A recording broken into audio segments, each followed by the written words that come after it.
Bien, nuevamente buenos días. Ahora sí vamos a comenzar con la semana 4. Vamos a completar, mejor dicho, la semana 4. Les voy a presentar, como es de costumbre, la pantalla.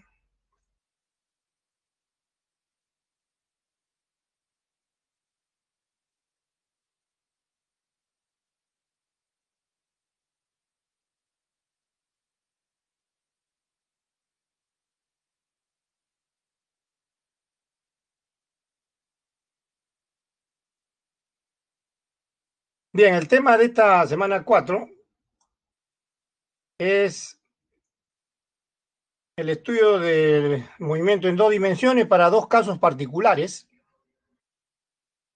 que son los siguientes. Como pueden ver ahí en las figuras animadas,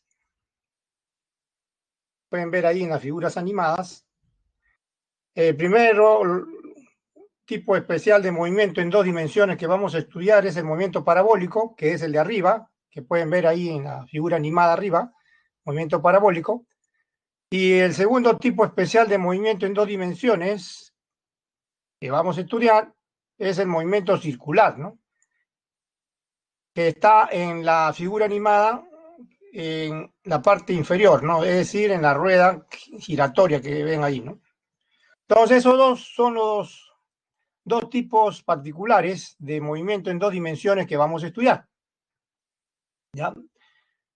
En esta semana 4, con lo cual se completaría, pues, ¿no? La semana 4, ya que, como ustedes saben, esta clase correspondía al martes 28 de julio. Entonces, comencemos estudiando el movimiento parabólico, que es el primer tipo especial de movimiento, en dos dimensiones.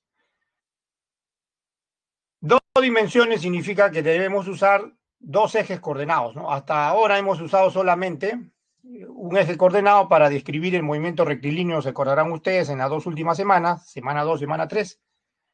Como el movimiento parabólico es un movimiento en dos dimensiones, tenemos que usar dos ejes coordenados. El movimiento parabólico, como pueden leer, está compuesto por un movimiento rectilíneo uniforme en el eje X, vamos a usar el eje X para el MRU, y un movimiento rectilíneo uniformemente variado, lo que vimos la clase pasada, para ser más específico, MRV vertical o caída libre, ¿no? O caída libre en el eje Y. Entonces, está implícito acá que vamos a usar dos ejes coordenados, sistema de coordenadas X y Y. Ahora, en el caso del movimiento parabólico, como la misma palabra lo dice, la trayectoria del cuerpo es una parábola. Siempre que el movimiento se realice cerca de la Tierra, ¿no? O sea, cerca de la superficie terrestre, y se desprecie la fuerza del aire, o sea, la resistencia del aire. Es decir, la única fuerza que actúa sobre el proyectil, sobre el cuerpo, es la fuerza de gravedad o fuerza gravitatoria, o lo que llamamos peso, ¿no? Entonces, es la fuerza de gravedad la que determina la trayectoria llamada parábola, que es una curva simétrica, ¿no? Es una curva simétrica. Veamos un ejemplo. Primero vamos a describir, por supuesto, geométricamente el movimiento parabólico. A ver, supongamos que se patea una pelota desde tierra. Acá, ¿no? Aquí está la pelota, se patea de tierra. Entonces, como la única fuerza, con una determinada, por supuesto, velocidad inicial, ¿no? En una determinada dirección, ¿no? Que está indicada por el ángulo teta con la horizontal, ¿no? Ya. Entonces, como la única fuerza que actúa es la gravedad o la fuerza de gravedad, ¿no? Ella es la que determina esta trayectoria parabólica, ¿no? Que es una curva simétrica, ¿no? Entonces, la única fuerza que actúa es la fuerza de gravedad y por consiguiente, en todo momento, como en estos momentos también, en todo instante, actúa sobre nosotros, sobre cualquier cuerpo, una aceleración, ¿no? Que es la aceleración de la gravedad. Se denota con la letra G, la magnitud, ya saben, se denota con la letra G, vale redondeando 10 metros por segundo al cuadrado, como hemos visto en la clase anterior, y le ponemos signo negativo para indicar la dirección, que es hacia abajo, ¿no? O sea, hacia el eje menos Y, ¿no? O sea, abajo es el eje menos Y, arriba el eje más Y, ¿no? ¿ya? Entonces, eso también lo hemos visto en la clase anterior. Entonces, la única aceleración, como pueden ver, que actúa sobre el cuerpo, en este caso, en este ejemplo particular, sobre la pelota, ¿no? En todo instante, es la aceleración de la gravedad. Y está dirigida hacia tierra, vertical hacia abajo. Esa dirección se indica con signo negativo. Y como pueden ver, nunca es hacia arriba, nunca es tangente nunca es paralela a la velocidad, ¿no? Excepto si el movimiento fuera vertical, ¿no? Como vimos al final de la clase pasada, ¿no? O sea, en caso de caída libre, ¿no? Ahí sí, pues, ¿no? Es paralelo la flecha de la gravedad a la flecha de la velocidad. Pero acá, como pueden ver, la flecha de la velocidad, ¿no? En cualquiera de estos instantes que están indicados, nunca es paralela a la flecha de la aceleración de la gravedad, ¿no? ¿Ven? Nunca, ¿ya? Ahora, en cuanto a la velocidad, ¿no? La pelota, en este ejemplo, se patea de tierra, ¿no? Con una velocidad indicada por esta flecha de rojo, magnitud v sub 0, rapidez, también se le puede llamar inicial, rapidez inicial, y θ es el ángulo que forma la flecha de la velocidad, o sea, la flecha de rojo, con la horizontal, la cual indica su dirección, por supuesto. Ahora, para describir el movimiento, como le dije de la semana 2, siempre hay que usar un sistema de referencia, ¿no? En este caso, para simular el movimiento, ¿no? Para simular el movimiento. En este caso, un sistema de referencia es el sistema coordenado XY, porque va a ser descrito en dos dimensiones, ¿no? ¿Ya? En dos dimensiones. Ahora, además, para este ejemplo particular, se está poniendo el origen de coordenada, miren, en el punto de lanzamiento de la pelota, ¿eh? En el punto donde se patea la pelota, ahí se está poniendo el origen de coordenadas, es decir, el 0,0, en este ejemplo particular, ¿no? No siempre es así, por supuesto, pero en este ejemplo particular 0,0, así que ya queda automáticamente determinada la posición inicial, ¿no? 0,0. Ahora, en cuanto a la velocidad, ¿no? Aquí la velocidad inicial en este ejemplo tiene una inclinación respecto al horizontal, el ángulo θ. Entonces, como vamos a describir el movimiento en dos dimensiones, es natural que lo descomponemos la flecha de la velocidad, ¿no? ¿Ven? Una componente horizontal y otra vertical, ¿no? Como en el eje X se cumple el MRU independientemente, ¿no? Y en el eje Y se cumple el MRV vertical también independientemente, entonces la componente de la velocidad horizontal, como pueden ver, el V sub X desde el comienzo, ¿eh? Desde el comienzo, hasta que termine el movimiento parabólico hasta el final, permanece constante, porque no olvidar que en el MRU la condición de M, movimiento rectilíneo uniforme, es que la velocidad sea constante. En cambio, en la vertical sí varía con el tiempo la velocidad, ¿no? Aquí es la velocidad en el eje Y, es decir, la componente de la velocidad inicial en el eje Y es V sub 0Y, denotado con estos subíndices. Eso va a ir cambiando con el tiempo. A medida que asciende el proyectil, por supuesto, el movimiento desacelerado en la vertical, ¿no? Va disminuyendo esta componente, ¿ven? Cuando la pelota llega al punto más alto de la trayectoria parabólica, se anula esa componente vertical. Por eso acá dice V sub y igual a 0, ¿ven? Pero sigue permaneciendo constante, por supuesto, la otra componente. Ahora, cuando la pelota va descendiendo, nuevamente va aumentando, el movimiento es ya acelerado y aumentando la componente vertical de la velocidad hasta llegar al punto de igual nivel, es decir, al suelo, ¿no? Hasta llegar a tierra, por ejemplo, ¿no? Que es el punto, que es el nivel donde fue lanzada la pelota, ¿no? Hasta llegar acá. Debido a la simetría de la parábola, si bien es cierto la dirección de la velocidad con que llega la pelota al suelo es otra respecto a la que se lanzó, la magnitud de esta flecha de rojo con que llega la pelota a tierra es la misma, miren, que la velocidad, es decir, que la rapidez con que se lanzó, ¿no? ¿Ven? Es la misma. Es más, también miren, el ángulo que forma la flecha de la velocidad final, ¿no? Con la horizontal es el mismo también, ¿ven? Ángulo θ, que el ángulo de elevación de la pelota cuando se disparó, ¿no? Cuando se pateó inicialmente, ¿ven? El ángulo es el mismo, que forma con la horizontal, la velocidad final con la horizontal. y la velocidad inicial, ¿no? Con la horizontal, es el mismo. Tanto la velocidad inicial como la final es el mismo. Eso se debe a la simetría de la parábola. Es decir, todo esto ocurre cuando la parábola se describe entre dos puntos a igual nivel, ¿no? Pero cuando no es así, por supuesto, cuando la posición inicial no está al mismo nivel que la final, ya no es así, ¿no? Es decir, es otra la velocidad, tanto en magnitud como en dirección, ¿no? Inicial y final, es diferente. Para este caso particular, para este ejemplo particular que se está presentando, se cumple esto que estoy hablando, ¿no? Debido a la simetría de la parábola, ¿ya? Bien, hasta ahí casi todo puramente geométrico. Lo único que falta es indicar cómo leer, cómo leer la posición en cualquier instante, ¿no? La posición en cualquier instante de la pelota. Por ejemplo, en este instante, en el instante cuando la pelota está aquí, vamos a suponer, vamos a elegir como ejemplo esta posición, ¿no? En el instante cuando la pelota está aquí, se puede conocer las coordenadas que indican la posición, ¿no? Simplemente leyendo en el eje X el número, o sea, el punto en el eje X, ¿no? O sea, el punto, la coordenada en el eje X y el punto en el eje Y, es decir, la coordenada en el eje Y, ¿no? La lectura de esas dos coordenadas X y Y, ¿no? Indican la posición de la pelota en ese instante, o del proyectil en general en un instante dado, ¿no? Eso es en cuanto a la posición, ¿ven? Entonces, esta es la descripción geométrica del movimiento parabólico. Ahora veamos la descripción analítica. La descripción analítica. Como ya hemos estudiado en las dos últimas semanas, semana 3, semana 2 y 3, ¿no?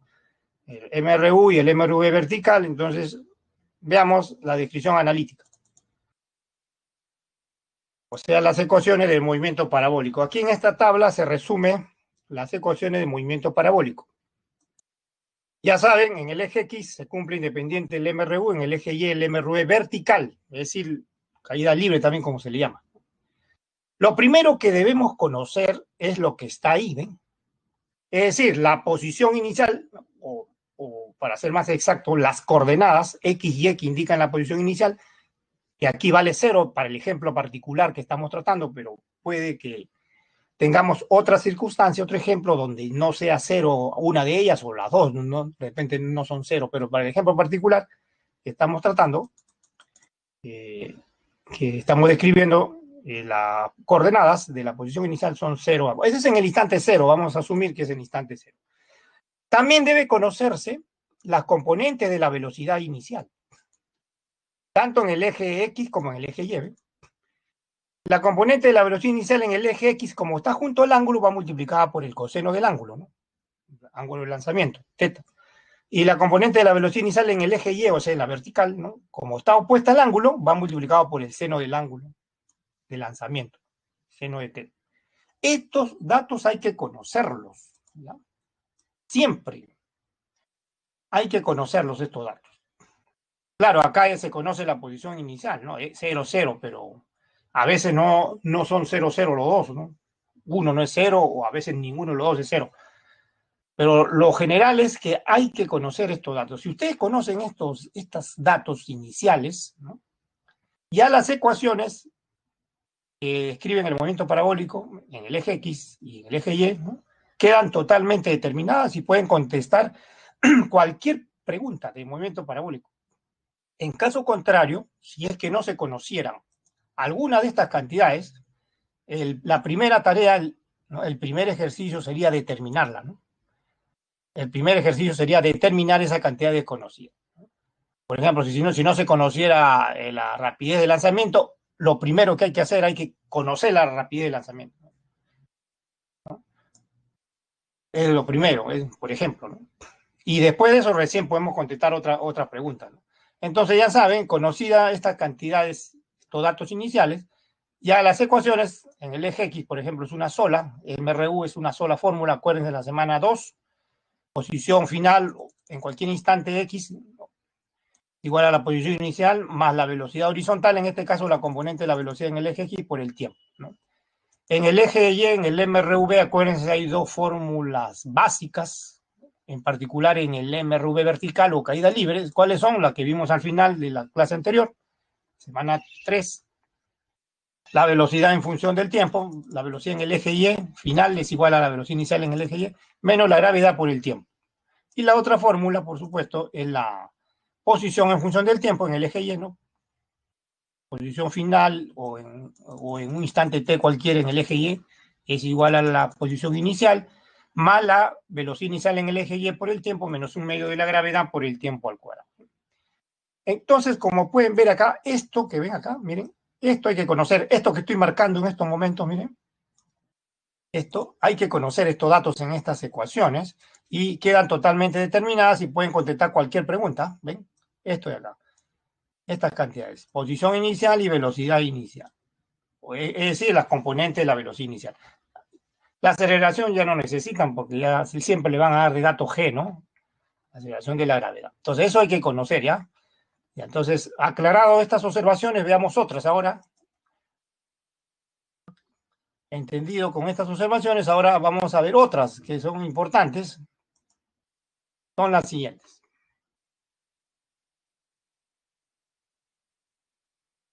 Veamos estas observaciones que siguen. Por ejemplo,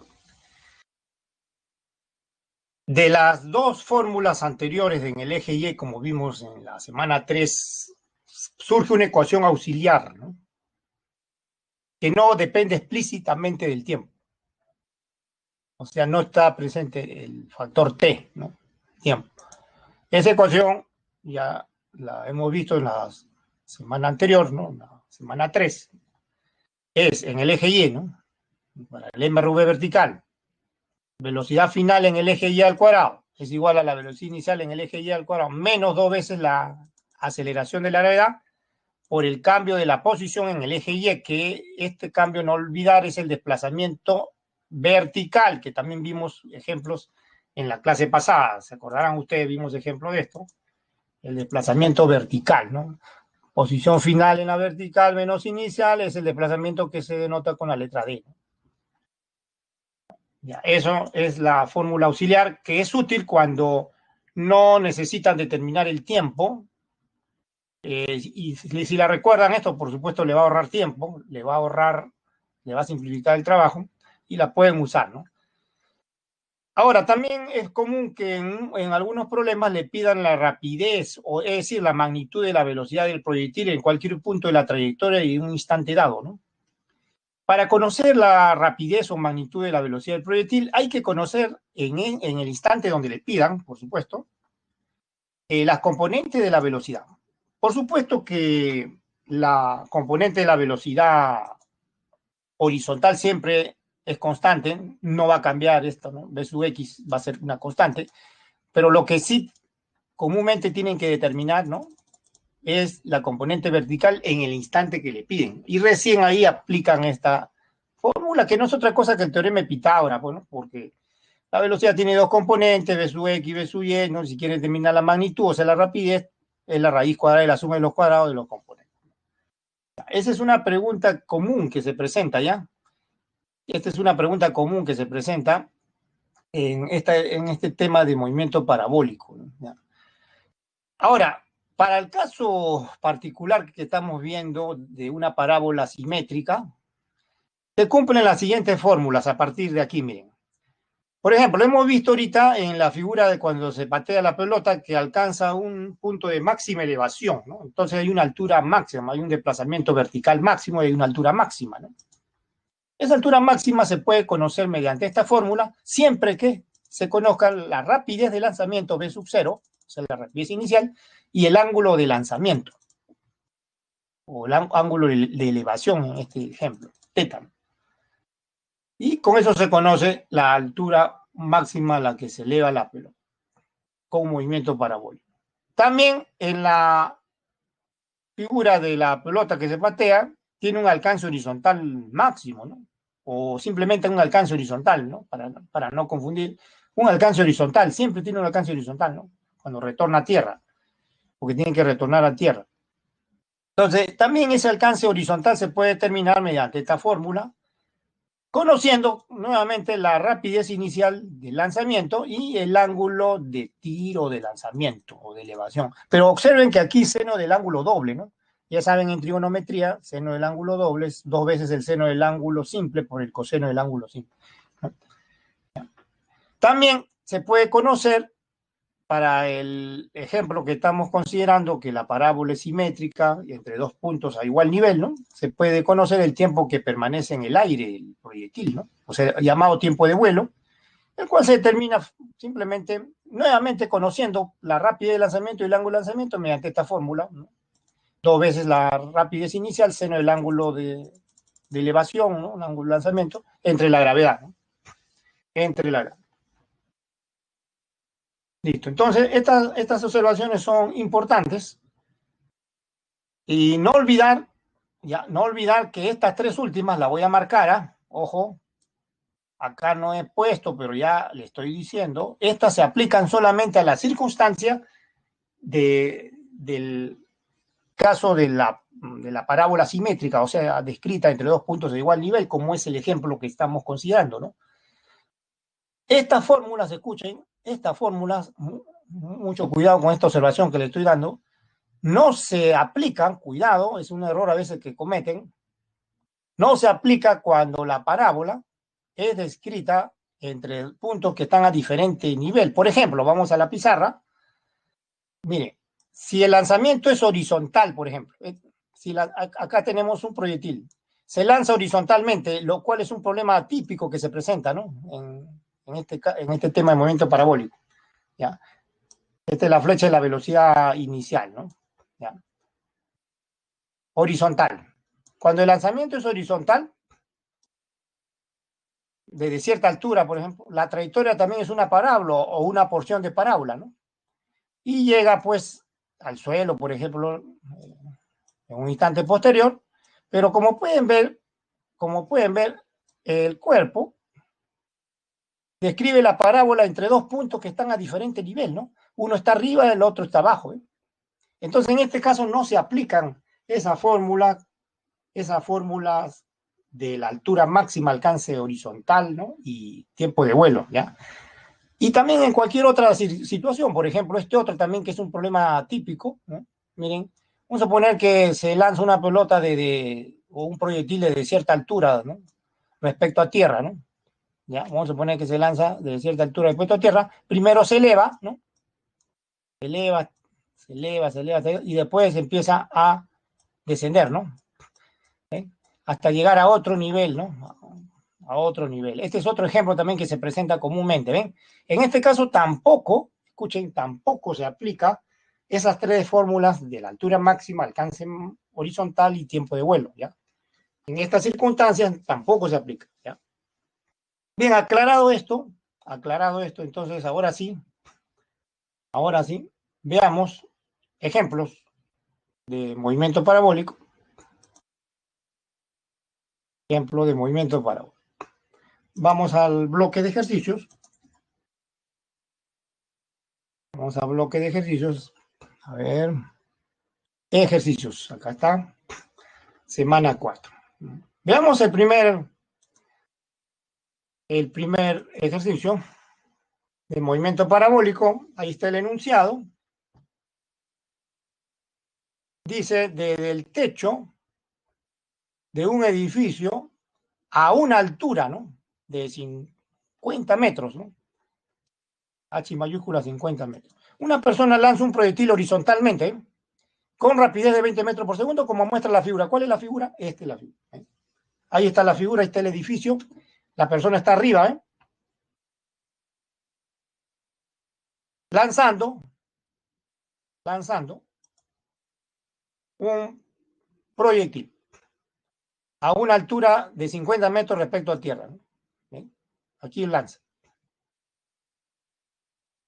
Y el lanzamiento es horizontal, ¿ven? Entonces, la pelota va a describir esta parábola o porción de parábola y le están pidiendo la rapidez en este instante. O sea, cuando la pelota en un instante dado está a una altura de 25 metros respecto al suelo. ¿Ven? No cuando llega al suelo, sino simplemente en el instante que está a esa altura de 25 metros respecto al suelo. Entonces, este es el lanzamiento.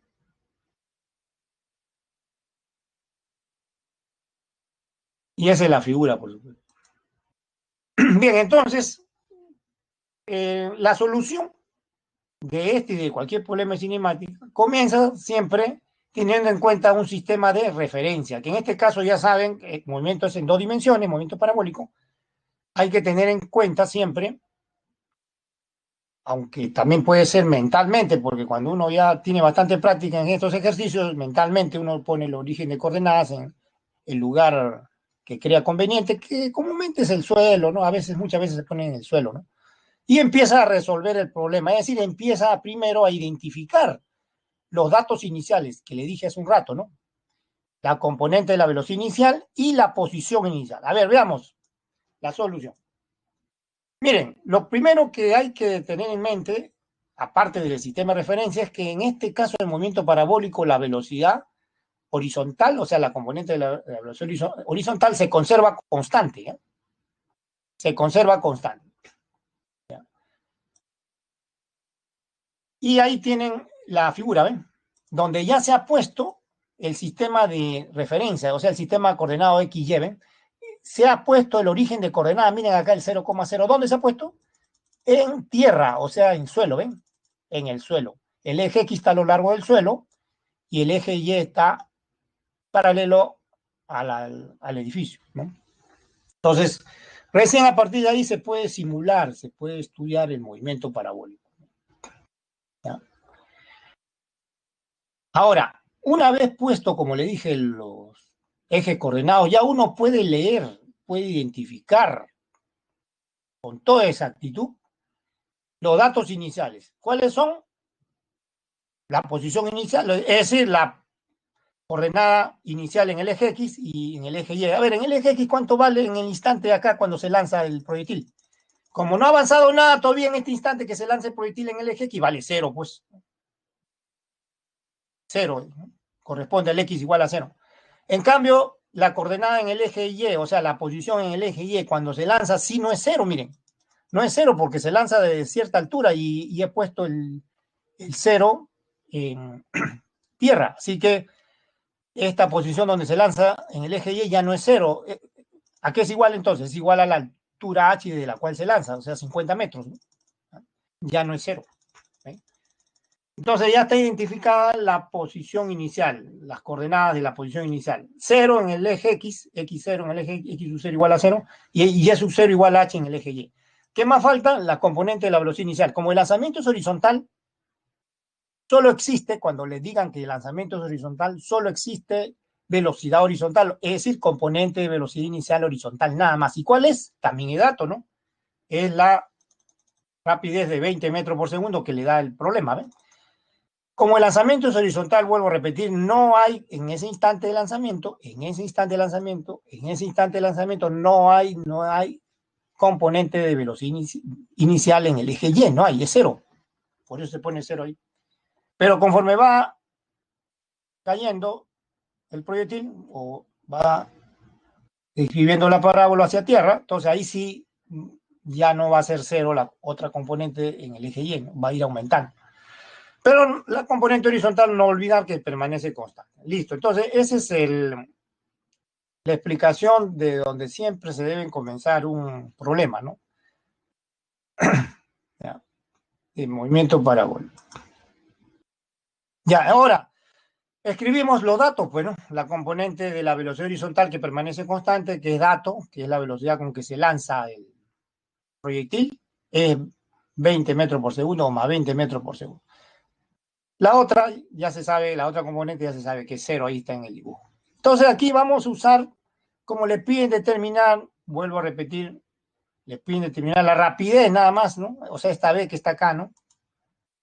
Esta rapidez B, o sea, la magnitud de esta velocidad B cuando está a la altura de 25 metros, o sea, acá.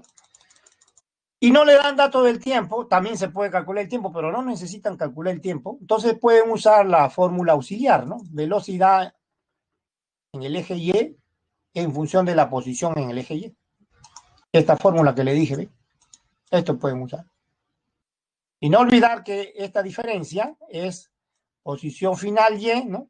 Menos la inicial Y sub 0, las cuales ya están indicadas. Si nuevamente observamos la figura, miren, la posición inicial ya está, miren, Y sub 0 igual a H. La posición final, es decir, cuando está frente a la ventana a una altura de 25 metros, o sea, acá, también es dato, ¿no? Porque esta altura de 25 metros también se conoce, pues entonces ya se conoce la posición del proyectil en el eje Y, por supuesto, cuando está a esa altura. ¿Cuánto vale? Lo mismo, pues, que esa altura, 25 metros. O sea, estas dos cantidades se conocen, ¿ya ven? G también se conoce. La componente inicial de la velocidad en el eje Y es 0, ¿no? Y podemos determinar la otra componente, B sub Y, que es lo que nos interesa. Para determinarla, lo único que hay que hacer es reemplazar los datos, esos datos que están ahí, ¿ven? Lo que le dije ahorita. Lo reemplazamos ahí arriba y ya está.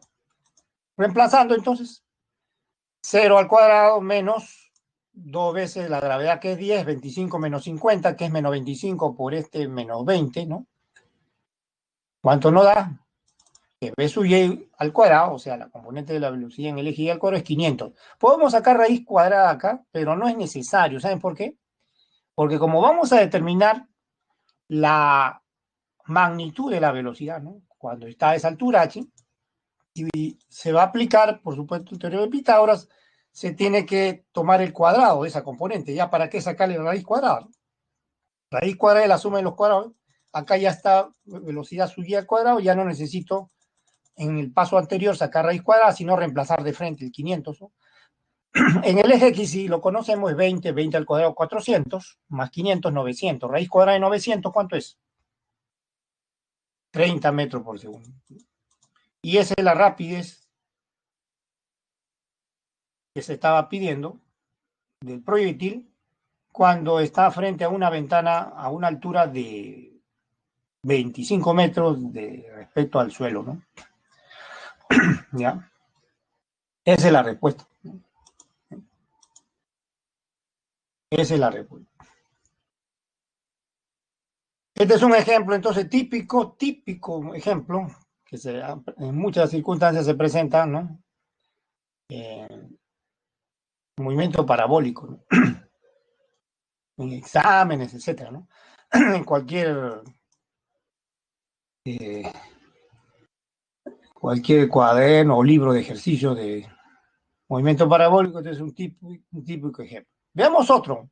A ver, veamos otro ejercicio. A ver, en este caso es de teoría, ¿no? También a veces le ponen preguntas de teoría, así que van a tener en cuenta. Este es puramente conceptual, es este problema. Con respecto al movimiento parabólico, indique verdadero o falso, ¿no? Indique verdadero o falso. Uno dice, en el movimiento parabólico la aceleración tiene la dirección de la tangente a la trayectoria. En la segunda dice, cuando el proyectil llega a su máxima altura, su velocidad instantánea coincide con la componente horizontal de la velocidad inicial. Y 3, cuando un proyectil impacta con el piso, la dirección de la velocidad instantánea no puede ser perpendicular al piso. Entonces hay que contestarla. Veamos la primera. Veamos la primera.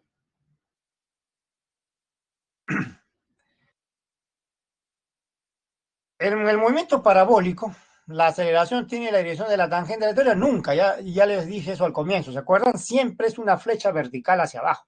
Siempre. Nunca va a ser paralela a la velocidad. En el movimiento parabólico. En el movimiento parabólico. En caída libre sí, ¿no? Pero en movimiento parabólico no. Por lo tanto, nunca será tangente a la trayectoria. Entonces, esta proposición es falso. 2. Entonces, la 2 dice que cuando el proyectil llega a su máxima altura, su velocidad instantánea coincide con la componente horizontal de la velocidad inicial. Bueno, eso sí es cierto, pues la componente de la velocidad horizontal, ¿no? O sea, la componente horizontal de la velocidad, ¿no? Siempre es constante, ¿no? Así que no solo en la máxima altura, sino en cualquier punto de la parábola, la trayectoria, o sea, no, de la trayectoria parabólica, la componente de la velocidad horizontal permanece constante. Por esa razón esto es verdadero, ¿no? Esto es verdadero. Esa fue la primera observación que se ha dado al comienzo, ¿no? Y la tercera dice, cuando el proyectil impacta en el piso, la dirección de la velocidad instantánea no puede ser perpendicular al piso. Correcto, no es nunca perpendicular al piso, porque de lo contrario, ¿saben qué pasaría? Ya el movimiento no es parabólico, pues sería ya movimiento de caída libre, ¿no? O sea, MRV vertical, ahí sí es perpendicular al piso, ¿no? Por ejemplo, se lanza verticalmente hacia arriba y cuando retorna llega verticalmente hacia abajo y perpendicular al piso, ¿no? Pero ese no es el caso, pues estamos estudiando movimiento parabólico, entonces nunca la velocidad final va a ser perpendicular al piso, ¿no? Siempre forma un ángulo, ¿no? ¿Ya?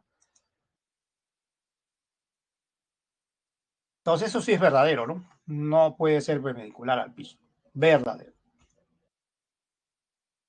Bien, ahora sí, podemos, después de esta pregunta de teoría, veamos, pasemos a un ejercicio de movimiento parabólico. A ver, otro ejercicio.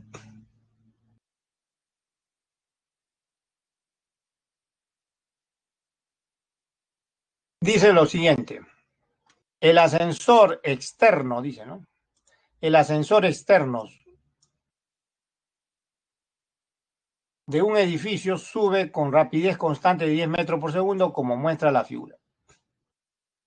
Cuando el ascensor se encuentra a una altura de 40 metros sobre el piso, ¿no? Respecto al piso, una persona en el ascensor lanza horizontalmente un proyectil con rapidez de 6 metros por segundo y determina el tiempo que tarda el proyectil en impactar con el piso y la distancia horizontal de impacto, ¿no? Bien, la figura es esta, ¿no? Este problema se ha hecho una ligera modificación para que sea más fácil, más entendible, ¿no? O sea, de menos grado de dificultad, ¿no? El original, ¿no? En el original no se especifica quién describe el movimiento. Hay dos posibilidades.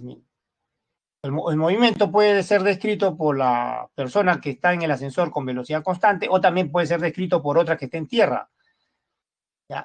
Entonces, en ese sentido, se ha hecho la ligera modificación. Entonces, la persona que va a describir el movimiento es una que está, o el observador es el que está en tierra, ¿ya? Es el que está en tierra. Acá está el observador, en tierra. Entonces, este observador es el que va a describir el movimiento y es el que va a decir que la pelota, que la otra persona que va en el ascensor lanza el proyectil, ¿no? Con una velocidad horizontal, ¿no?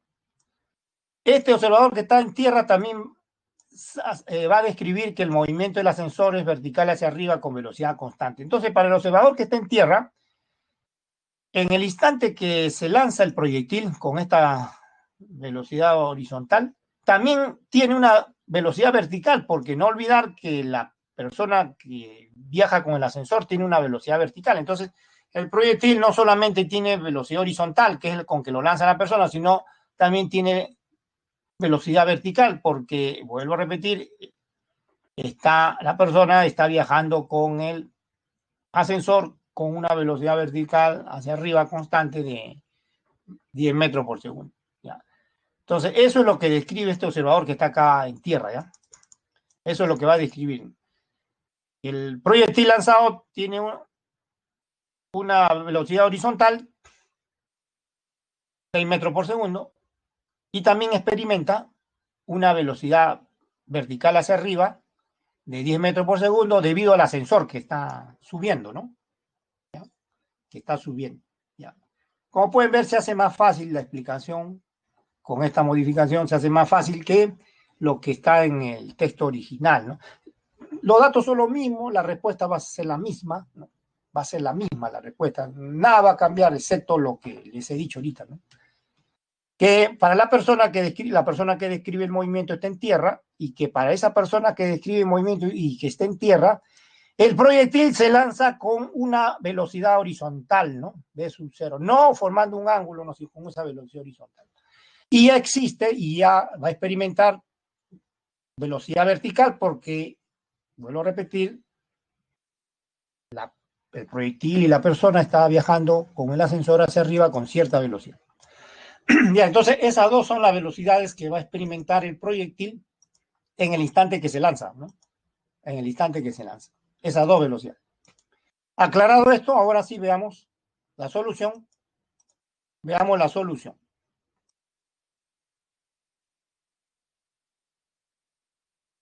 Bien, lo primero, nuevamente, que hay que hacer es poner nuestro sistema de referencia, sistema XY. Ahí está, ¿ven? Ahí está. XY. Nuevamente estoy poniendo el 0,0 en tierra, ¿ven? Y el eje X a lo largo de tierra y el eje Y paralelo al edificio para poder simular el movimiento. Con ello, una vez puesto eso, ya uno puede decir cuáles son los componentes, puede indicar las componentes de la velocidad inicial y la posición inicial también, ¿no? Entonces, miren, si se lanza aquí la pelota o el proyectil, ya saben, y ya les expliqué ahorita, experimenta dos velocidades, una horizontal y otra vertical debido al ascensor. Es decir, tiene dos componentes. Una componente horizontal, que es dato, esto vale 6, ¿eh? No olvidar, esto es más 6 metros por segundo, y la componente vertical, que es la velocidad del ascensor, más 10 metros por segundo. ¿Ven? Ya se conocen entonces las componentes de la velocidad inicial. Ahora, las coordenadas de la posición inicial se conocen también, miren, en el instante que se lanza todavía no ha avanzado nada en el eje X, ¿no? Vale 0, ¿no? En el eje X. Pero en el eje Y sí no es 0 porque se lanza de cierta altura, de esta altura H, ¿no? Hemos visto en la anterior, ¿no? ¿Qué dato, ah? ¿Qué dato, ah? Miren, 40 metros, ¿ven? ¿Qué dato? Entonces ya se conoce también la coordenada de la posición inicial, ya se conoce, ¿no? Y las dos preguntas están indicadas acá en la figura.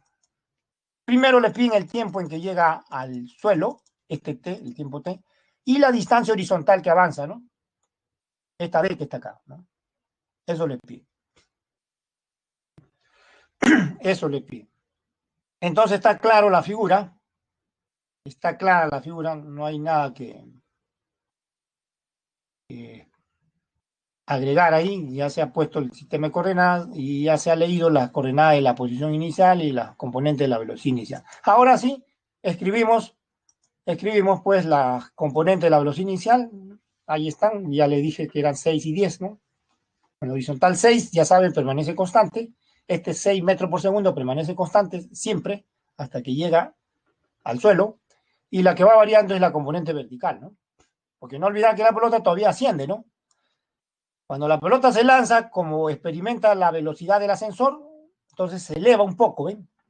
No es que está subiendo el ascensor, entonces la pelota primero se eleva, sube, y después ya llega a un punto de máxima elevación y empieza a descender hasta llegar al suelo. Con estos datos debemos, como nos piden primero determinar el tiempo, debemos usar esta fórmula. Esta es la que vamos a usar para determinar el tiempo. La fórmula posición en función del tiempo en el eje Y, o sea, en la vertical. En la vertical, ¿no? Eso vamos a usar. Ya hemos leído la posición inicial en el eje Y, que es H igual a 40 metros. G vale 10. La componente de la velocidad inicial en el eje Y también se conoce. Esto de acá se conoce, acá está arriba, ¿eh? 10 vale. Y lo único que hay que hacer es reemplazar ahí. Reemplazamos. Queda 40, ¿no? Por supuesto, la posición inicial en el eje Y es 40. La componente de la velocidad inicial en el eje 10 menos 5t cuadrado. Y ya está determinada, ¿ven? Está determinada esta ecuación en el eje Y. Ahora, cuando llega al suelo la pelota, el proyectil, cuando llega acá, en el instante que llega aquí, que es el que le piden, uno tiene que leer qué valor de Y existe, según la fórmula que he escrito. A ver, cuando la pelota está acá, leo el punto en el eje Y. ¿Cuánto voy a leer? 0. En el eje Y voy a leer 0. En cambio, en el eje X sí no leo 0, ¿no? En el eje X leo esta distancia D que también le piden, ¿no? En el eje Y, en cambio, leo 0. Entonces, por esa razón, cuando llega al suelo, esto debe igualarse a 0. Y vale 0, ¿eh? Esto lo igualamos a 0. Y cuando lo igualamos a 0, de ahí vamos a resolver esta ecuación de segundo grado para determinar el T, pues, ¿no? Veamos la siguiente página. Ahí nuevamente he puesto, ¿eh? Cuando el proyectil llega al piso, se lee Y igual 0, ¿eh? Es decir, igualamos lo que le dije, lo que escribí anterior, ¿no? Igual a 0, ¿eh? Aquí podemos sacar quinta. Quinta 1, quinta 2 acá, quinta 8, ¿ve? 8. Y se reduce a esta ecuación. Es decir, paso todos los términos a un lado, ¿no? Por ejemplo, si lo paso todos a un lado, va a quedar t cuadrado menos 2t menos 8, ¿no? Igual a 0. Y esta ecuación hay que resolverla, ¿no? ¿Se puede factorizar? Sí se puede, ¿eh? Factorizar. Acuérdense el método de las aspas, ¿no? El método de factorización. Se descompone el t y se multiplica en aspa, ¿no? Pero hay que descomponer el término independiente, o sea, el menos 8. Y se multiplica en aspa. Este término menos 8 que está acá, lo descomponemos. Lo podemos descomponer en 4, sí, pues 4 por 2, o 4 por menos 2, ¿no? O menos 4 por 2 también, ¿no?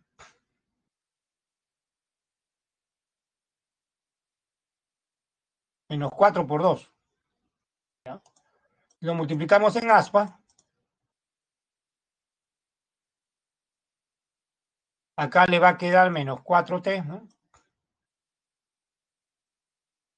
4t acá, ¿no? Menos 4t. Y acá le va a quedar 2t, ¿no? Cuando ustedes sumen esto, le va a quedar menos 2t. ¿Okay? Que es justo el término que está acá, central. Y queda factorizado ya, ¿no? La factorización está aquí, miren. La factorización está ahí. T menos 4 por T más 2. Y ahí salen las dos raíces. Una va a salir 4 y la otra menos 2. ¿Por qué se pone acá sí para la raíz de 4 segundos y no para las raíces de la raíz t igual menos 2 segundos? Porque los valores de t se cuentan a partir de 0, pues, ¿no? Tiempo negativo no, sino a partir de 0, ¿no? Entonces, por esa razón, la única alternativa, la única posibilidad es que el tiempo sea igual a 4 segundos, ¿no? Y esa es la primera respuesta, ¿no? Esa es la primera respuesta. Ahora, la otra pregunta es el alcance horizontal, ¿no? La distancia horizontal D que recorre. Para ello, ahora usamos la fórmula en el horizontal. En la horizontal se cumple el MR1. Hay una sola fórmula que es esta, ¿no? Una sola fórmula que es esta. Posición final es igual al inicial más la velocidad horizontal, o sea, componente de la velocidad horizontal por el tiempo. Esto es 0, ¿no? ¿Por qué 0? Porque en el instante que se lanza todavía no ha avanzado nada, pues, el proyectil, ¿no? Por eso se lee en el eje X0, ¿no? Así que se reduce esta fórmula y cuando llega en el instante T a tierra, entonces, ¿qué se lee? X igual a D, pues, ¿no? ¿Se acuerdan ahorita en la página anterior? Cuando llega a tierra, o al suelo, hay un X ya, hay un punto. Ese punto está a una distancia D, ¿no? A una distancia D del origen de coordenadas, ¿no? Ya, por eso ese punto coincide con D, ¿no? ¿Y 6 qué cosa es? 6 es la velocidad horizontal que permanece constante, ¿se acuerdan? 6 no cambia, es la componente de la velocidad horizontal.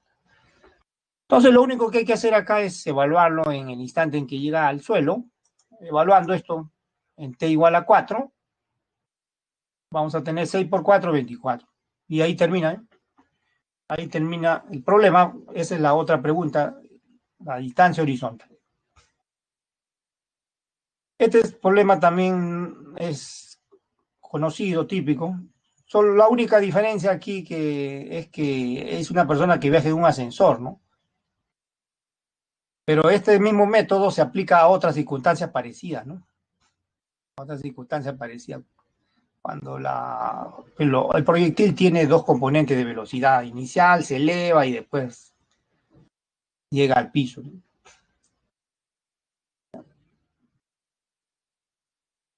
Entonces, entendido este problema, ya podemos pasar al otro tema. Bueno, el otro tema que vamos a estudiar es el otro tipo especial de movimiento en dos dimensiones, movimiento circular. Bien, entonces, voy a borrar esto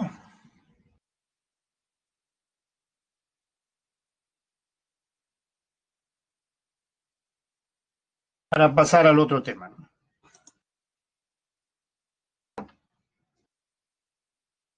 Vámonos al bloque de la teoría.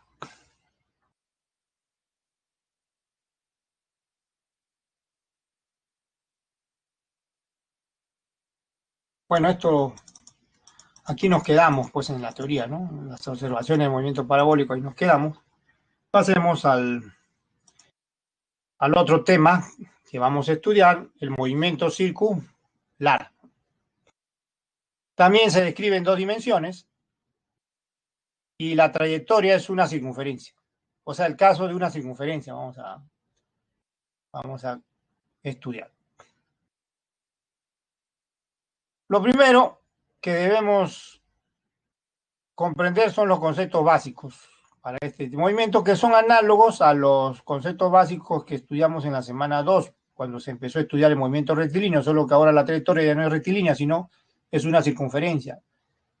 Aparte del sistema de referencia, que ya está dicho de que siempre es lo primero que hay que tener en mente, el primer concepto básico para el movimiento circular es el desplazamiento, llamado angular, ¿no? Ya no lineal como el caso del movimiento rectilíneo, sino angular, ¿no? Por ahí empezamos entonces, definiendo el primer concepto, desplazamiento, pero angular. Se va a denotar con estas letras, este triangulito que aparece acá es una letra griega, delta se llama, y el teta va a indicar el ángulo, ¿no? O posición angular, como se va a explicar ahorita. Vamos a considerar un ejemplo, por supuesto. A ver, un auto en una pista curva, en una pista circular, ¿no? ¿Ya? Ahí en la figura. El desplazamiento angular va a indicar el cambio del ángulo, o también llamado posición angular en la pista curva. Entonces, miren, ahí está ya implícito el sistema de coordenadas X, Y, ¿no? Explícito, en realidad está explícito, pero vamos a usar, en lugar de los sistemas coordenadas, del sistema de coordenadas X, Y, vamos a usar ángulos, ¿ya? Por supuesto, están relacionados con el sistema de coordenadas X, Y, pero vamos a usar ángulos. Por ejemplo, vamos a suponer que queremos simular en el movimiento de un auto en una pista, ¿no? Curva, ¿no? En un óvalo, en una pista curva, un auto, ¿no? De cierta posición en un instante inicial, T sub 0. Entonces, ¿qué hacemos? Siempre, por supuesto, hay que tener en cuenta el sistema coordenada X, pero se va a indicar el vector de posición en ese instante inicial, llamado vector de posición inicial. Esta flecha de verde que está acá, en el instante T sub 0 inicial. Ese vector de posición va a formar un ángulo con el eje X, un ángulo inicial, θ sub 0. Y a ese ángulo se le llama posición angular inicial, por supuesto, porque es el que forma el vector de posición inicial con el eje X. En un instante posterior, el auto, como se está moviendo en ese sentido antihorario, estará en un instante posterior, T estará en otra posición, indicada por otra flecha, por otro vector de posición. Ese nuevo vector de posición forma otro ángulo mayor, ¿ven? Con el eje X. Entonces, el ángulo que forma el vector de posición en ese instante T, ¿no? Con el eje X, es este ángulo θ y se le llama también posición angular final o en el instante T. Entonces, hay diferencia entre estos ángulos. Cuando uno resta estos ángulos, nos da el ángulo central que está acá, ¿no? Que va a representar el desplazamiento angular entre estas dos posiciones, ¿ven? en el instante t sub 0 y en el instante t, ¿no? ¿Ven? Entonces acá hay un desplazamiento, ¿no? En realidad también, ¿no? Acá hay un desplazamiento indicado por esta flecha, ¿no?, de rojo que estoy dibujando. A ese desplazamiento le corresponde este ángulo delta de t, es decir, este ángulo central, ¿no?, que se llama desplazamiento angular. Y se define, como ya pueden ver ahí en la misma figura, restando el ángulo final, o sea, posición angular final, menos la posición angular inicial. Y se expresa en radianes, ¿ya? Se expresa en radianes, ¿ah? En radianes. Ese es el primer concepto. Entonces ya está claro que θ sub 0 es la posición angular inicial en el instante inicial y θ la posición angular en el instante t, o final también le pueden llamar.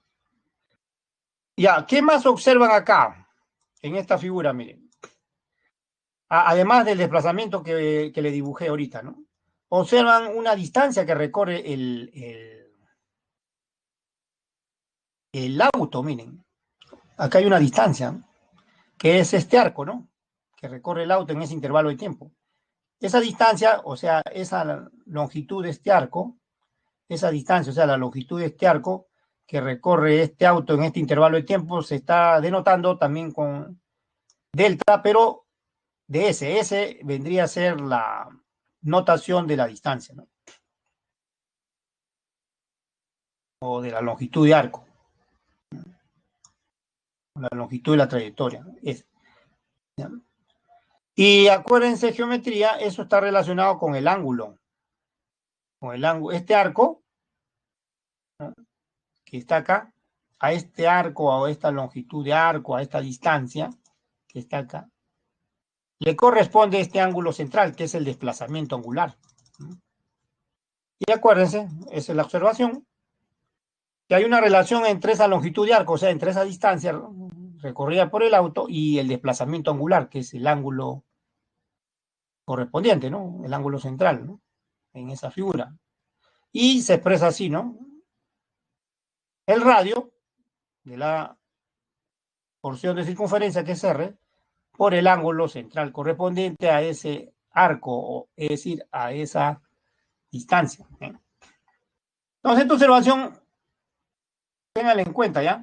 Es importante porque a veces se presentan problemas donde ustedes le pueden pedir la distancia recorrida, ¿no?, por un móvil en movimiento circular, ¿no? Puede ser un segmento de circunferencia o media circunferencia, ¿no?, una circunferencia, ¿no? Y se puede relacionar, ¿no?, vuelvo a repetir, con el desplazamiento angular, ¿no?,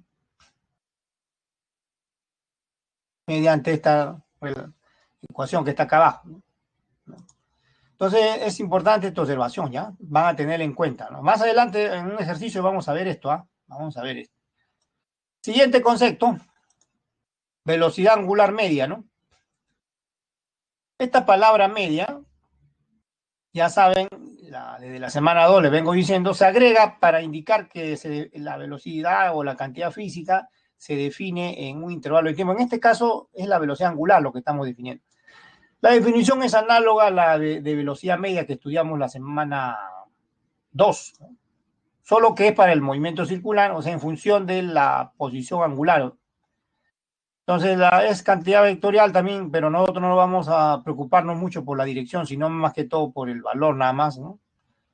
Indica el cambio de la posición angular del móvil en un intervalo de tiempo. Esta es la definición matemática.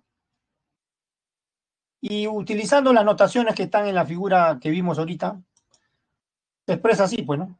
Esto que está acá arriba, ¿no?, esta diferencia de ángulos, o sea, esto indica el cambio de la posición angular, es decir, el desplazamiento angular, ¿no? Esto que está acá arriba indica el desplazamiento angular, abajo t final menos t inicial, intervalo de tiempo. Y se expresa en radianes por segundo, ¿ah? Radianes por segundo. Ahora, Otros dos conceptos básicos de todo movimiento circular y en general de todo movimiento cíclico, todo movimiento que se repite, son los de periodo y frecuencia, ¿no? Para el caso que estamos estudiando, el movimiento circular, el periodo es simplemente el intervalo de tiempo que tarda el móvil en realizar una vuelta, eso es todo, ¿no? Y la frecuencia es el número de vueltas que uno puede contar, ¿no? En un lapso de tiempo, o sea, en un intervalo de tiempo. O también, o también, o también, de manera práctica se puede expresar así la frecuencia, como la inversa del periodo, ¿no? Del periodo de revolución en este caso. Este es el periodo de revolución. ¿Cuál es la unidad en el sistema internacional? 1/segundo, y eso se llama Hertz. Símbolo HZ. Un Hertz significa una vuelta realizada ¿en qué tiempo? En un segundo.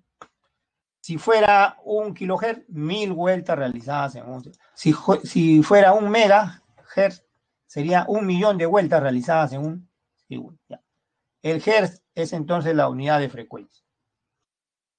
Ya, estos son conceptos básicos, ineludibles, para poder desarrollar este tema de movimiento circular. Ahora sí, con estos conceptos básicos, podemos empezar a estudiar el movimiento circular en dos casos especiales. El movimiento circular uniforme, que es el análogo del movimiento rectilíneo uniforme, y finalmente vamos a estudiar el movimiento circular uniforme variado, que es el análogo del movimiento rectilíneo uniformemente variado. Ya, veamos entonces primero, estudiemos el MCU, movimiento circular uniforme. La condición para que un cuerpo tenga MCU es que su velocidad angular permanezca constante. Es decir, siempre la partícula va a recorrer o va a realizar desplazamientos angulares iguales en intervalo de tiempo iguales, ¿no? Así que eso permanece constante, ¿no? Eso permanece constante. Esta razón permanece constante. Miren, aquí voy a indicarlo. Esto siempre cambie en un mismo intervalo de tiempo, nos dará que esta razón sea constante. Es decir, siempre el móvil va a realizar el mismo desplazamiento en el mismo intervalo de tiempo. Por eso permanece constante. Pero también se puede expresar esto así. Es decir, cada vez que realice una revolución, o sea, realice una vuelta a un cuerpo, ¿cuál es su desplazamiento angular? 2pi radianes. 2pi radianes es el desplazamiento angular que corresponde a una vuelta, ¿no? A una revolución. Y eso debe realizarse siempre en el mismo intervalo de tiempo que es el periodo de revolución. Y eso debe permanecer constante. Se llama rapidez angular. Se llama rapidez angular. Todo gira, ¿no? Todo gira en realidad. Lo que pasa es que a veces no somos conscientes de ello, ¿no? Pero todo gira. La Tierra está girando alrededor de su eje en estos momentos. Está girando alrededor del Sol en estos momentos, ¿no? Todo gira. Los electrones están girando alrededor del núcleo. Todo gira. El propio núcleo gira, atómico. Por eso esta figura animada, por ejemplo, de la Tierra, ¿no? La Tierra, por ejemplo, aquí en esta figura animada, es el centro, ¿no? Está en el centro de la trayectoria de la circunferencia, ¿no? La trayectoria es una circunferencia. Este puede ser un satélite, ¿no? Que está girando alrededor de la Tierra. Tiene una velocidad tangencial, ¿no? Y la otra flecha es una aceleración hacia el centro que se llama centrípeta. Eso lo vamos a estudiar al final, ¿no? Siempre va a existir esa aceleración. Y es un ejemplo, pues, en el caso de un satélite que gira alrededor de la Tierra, es un ejemplo de MCU, en órbita circular. las órbitas circulares son una circunferencia, ¿no? Es un ejemplo de MC, que es el movimiento circular más simple, ¿no? Es el movimiento circular más simple.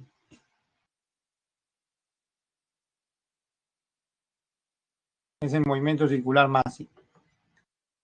Bien, ahora sí, comprendido que la condición para que un cuerpo tenga movimiento circular uniforme es que su rapidez angular o su velocidad angular sea constante, ya podemos pasar a estudiar la fórmula, la única fórmula del MCU, que es análoga a la fórmula del MRU. Es decir, en este caso se llama ecuación posición angular en función del tiempo. Y es una sola, es una sola. Entonces veamos la siguiente página. Ecuación posición angular en función del tiempo, ahí está. Ahí está. Posición angular final, teta, es igual al inicial, teta sub 0, más la velocidad angular, que es constante, por el intervalo de tiempo. En esta fórmula hay que conocer siempre estos datos, posición angular inicial y velocidad angular. Esto no se preocupen, se asume como 0 cuando no le digan nada, o se le va a indicar. Bueno. Entonces ya saben, teta sub 0 es la posición angular inicial y teta la final. Las observaciones se refieren a lo que he hablado ahorita. Si los valores de T se miden a partir de 0, entonces al poner 0 acá arriba, la ecuación general queda así nada más. En muchos casos se usa esto nada más. Ahora, todavía esto se puede reducir más. Miren, vamos a suponer que el ángulo inicial sea 0 en el instante 0. Entonces esta fórmula se reduce todavía más. Miren, posición angular es velocidad angular por el tiempo. Se reduce más todavía. Ya, entonces, esa es la ecuación básica del MCU. Ahora, en cuanto a la gráfica, recuerden, la semana pasada también vimos estudiamos, no, en la semana 2, perdón, el MRU, dos gráficas que caracterizan al MRU, ¿no? Posición en función del tiempo, velocidad en función del tiempo. Acá también son idénticas, excepto que la descripción de la posición es angular ahora, ya no es lineal, ¿no? Y la velocidad también es angular, ¿no? Pero la gráfica, como tal, es idéntica, miren. Es cualquier línea recta inclinada, si es que la gráfica es posición angular en función del tiempo, y es una línea recta horizontal si es la gráfica velocidad angular en función del tiempo. Bien. En el instante t igual a 0 se lee la posición angular inicial, teta sub 0, y el instante t aquí, en esta gráfica, se lee la posición angular teta. Y como hay una inclinación de la recta, tiene una pendiente, así que al conocer este ángulo, se toma la tangente, y esa tangente va a representar la velocidad angular. Ahora, en esta otra gráfica, los valores del tiempo, ya saben, siempre se leen en el eje horizontal y los valores de la velocidad angular en el eje vertical. Como la velocidad angular permanece constante, siempre la gráfica es una línea recta horizontal que indica que la velocidad no cambia, cualquiera que sea el intervalo de tiempo. Y esta área sombreada que está acá va a representar el desplazamiento, pues, angular, ¿no? Esta área sombreada va a representar el desplazamiento angular. Entonces, aclarado eso, como pueden ver, ya saben la analogía completa entre el MCU y el MRU. Ahora sí, antes de pasar a los ejercicios, veamos un concepto más, ¿no?, que hay que tener en cuenta en el movimiento circular, ¿no?, uniforme. La velocidad tangencial, también llamada velocidad lineal, velocidad de traslación también se le llama, ¿ya? Velocidad tangencial, velocidad lineal, velocidad de traslación. Significa lo mismo, ¿ya? Significa lo mismo. Esta palabra tangencial se refiere a que cuando se dibuja la flecha es tangente a la circunferencia, ¿no? Por eso la palabra tangencial. ¿Pero qué indica? indica la rapidez y dirección, ¿no?, del movimiento de la partícula en cada punto de la circunferencia, ¿no? Se representa por este vector tangente, miren la flecha de verde ahí, en cada punto de la circunferencia, ¿no? Por eso la palabra tangencia. Aquí en este ejemplo la partícula está girando en sentido antihorario con una rapidez angular, ¿no?, o velocidad angular, ¿no?, y se indica la flecha de la velocidad tangencial. Ahora, en el MCU que estamos estudiando, la magnitud, o sea, el tamaño de esta flecha de verde que ustedes ven ahí, permanece constante, ¿ah? ¿Ya? Permanece constante en el MCU. Y se define esa magnitud que permanece constante, se define como la longitud de la circunferencia, como pueden ver acá abajo, 2πr, entre el periodo de revolución, ¿no? Y eso también se llama, ¿cómo se llama eso? Rapidez tangencial. En la página anterior, hace 2 páginas atrás, definimos la rapidez angular, ¿se acuerdan? 2π entre periodos, ¿no?, de revolución. Aquí rapidez tangencial es 2πr, ¿no? O sea, longitud de la circunferencia entre periodos de revolución. Ya pueden darse cuenta que hay una relación, ¿no? Pues bien, hay una relación entre la rapidez tangencial y la angular. Es más, esa relación es general, ¿ah? Porque a pesar de que se está deduciendo para el caso del MCU, es válida en general, ¿ah?, para cualquier tipo de movimiento circular, ¿no? Y está así, bien. Rapidez tangencial o lineal es igual al angular multiplicado por el radio y la circunferencia. Esto es general, ¿ah? Se aplica a todo tipo de movimiento circular. Como vamos a ver también dentro de un ratito, ahorita, el otro tipo especial de movimiento circular, MCV, también se puede aplicar esa fórmula, ¿ya? Es general, es general. Y ahora sí vamos a los ejercicios, vamos a bloque de ejercicios de movimiento circular, ¿no? Nos habíamos quedado acá. Esto habíamos visto ya, ¿no? Por supuesto. Primer ejercicio, a ver, de movimiento circular uniforme, número 4, dice lo siguiente. El radio terrestre mide aproximadamente 6.400 kilómetros. Radio de la Tierra. Y efectúa una revolución, o sea, una rotación alrededor de su eje, debería decir acá, ¿no? Alrededor de su eje, cuando la Tierra gira alrededor de su eje, una vuelta, o sea, una revolución, el periodo, o sea, el tiempo en que lo hace es 24 horas. O sea, cada día que pasa significa que la Tierra ha girado, cada punto de la Tierra ha girado 2 pi radianes, ¿no?, alrededor de su eje. ¿Y en qué tiempo lo hacen? ¿O cuál es el periodo de revolución? 24 horas. Le piden determinar la rapidez tangencial de un punto del ecuador. O sea, el ecuador es la parte, la circunferencia mayor, ¿no? Una de las circunferencias mayores de la Tierra vista como una esfera, ¿no? Vista como un modelo esférico, ¿no? La Tierra en realidad no es una esfera, es un modelo nada más, ¿no? Ahí le piden que consideren pi aproximadamente 3, ¿no? Pero eso le piden que consideren pi 3 para que el cálculo sea exacto y sencillo, ¿no? Veamos la solución, el toque, ¿eh? El radio de la Tierra ya está, el dato 6.400, el periodo de revolución ya está 24 horas, ¿no? Y lo que hay que determinar, ya saben, es la rapidez tangencial, pero primero puedo determinar la rapidez angular, ¿no? Por la fórmula que ya vimos, ¿no? ¿Se acuerdan? 2pi radianes, que es el desplazamiento angular en cada vuelta de revolución de la Tierra alrededor de su eje, y el periodo de 24 horas.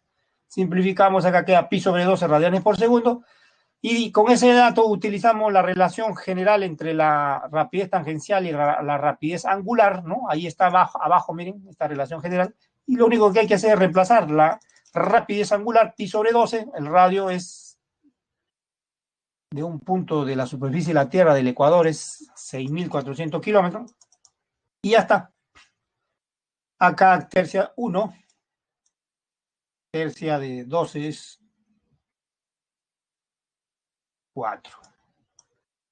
64 entre 4, 16 por 100, 1.600 kilómetros por hora.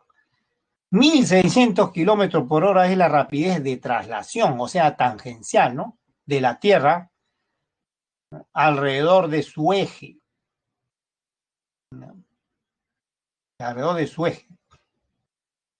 O sea, nosotros en estos momentos estamos experimentando una rapidez, no, ¿qué experimentando? Estamos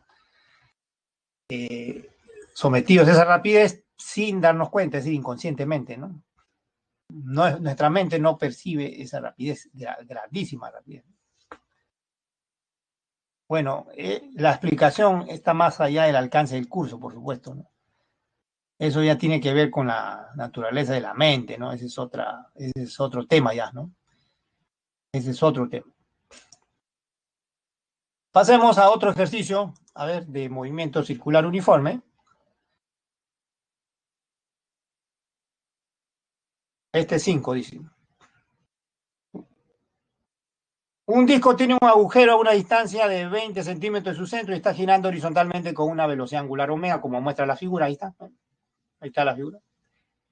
En cierto instante pasa por el agujero, acá está el proyectil, un pequeño proyectil, ¿no? Con una rapidez v sub 0, metros por segundo, formando un ángulo θ de 30 grados con el plano del disco, ¿no? El disco sigue girando, por supuesto. Determine la rapidez angular que debe tener el disco para que el proyectil pase por el agujero por segunda vez. Ya pasó por primera vez cuando apareció, ¿no?, el proyectil, ¿no? Para que pase por segunda vez debe ser cuando termine de describir la parábola, es decir, cuando nuevamente llega al disco, o sea, cuando llega al disco el proyectil debe pasar por segunda vez, pero para que pase por segunda vez por el agujero debe encontrarse justo en el extremo opuesto, ¿no? Y así el proyectil pasa por el agujero. ¿Ya? Y le están pidiendo la rapidez que debe tener el disco. Ya, esto que les he explicado está mejor acá, ¿ven? Para que el proyectil realice movimiento parabólico en un mismo plano, ¿no?, y pase por segunda vez por el agujero, como muestra la figura, miren, ahí está pasando por segunda vez, ¿ven? Está pasando por segunda vez. El agujero que estaba acá debe girar, ¿cuánto? 180 grados, o sea, pi radianes, ¿eh? Solo así podría pasar, volvería a pasar por segunda vez el proyectil por el agujero. Entonces, para que el proyectil pase por segunda vez por el agujero, el tiempo de vuelo del proyectil, o sea, el tiempo que permanece en el aire, debe ser igual al tiempo que demora el disco, cada punto del disco, es decir, el agujero también, ¿no?, en girar pi radianes. Solo así puede pasar por segunda vez, ¿no? Entonces, primero escribimos el tiempo de vuelo, pues. El tiempo de vuelo del proyectil, acuérdense, cuando la parábola es simétrica, le dije al comienzo de la clase, cuando la parábola es simétrica, o sea, cuando la trayectoria es así, ustedes pueden aplicar la fórmula del tiempo de vuelo, ¿no? Ahí le voy a escribir otra vez, ahí está, miren. Ahí apareció abajo 2 veces la rapidez inicial del lanzamiento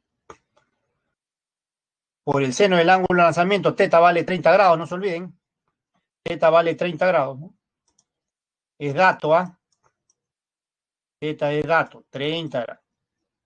Dividido entre G, que vale 10, pues, ¿no?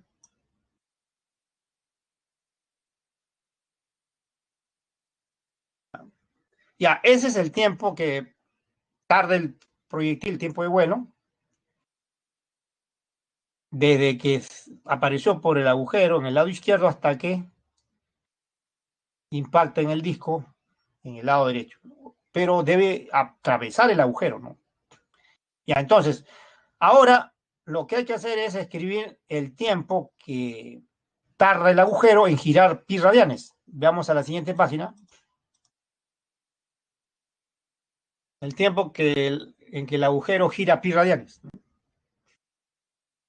Nosotros sabemos la fórmula que hemos visto ahorita, se acordarán, ¿no?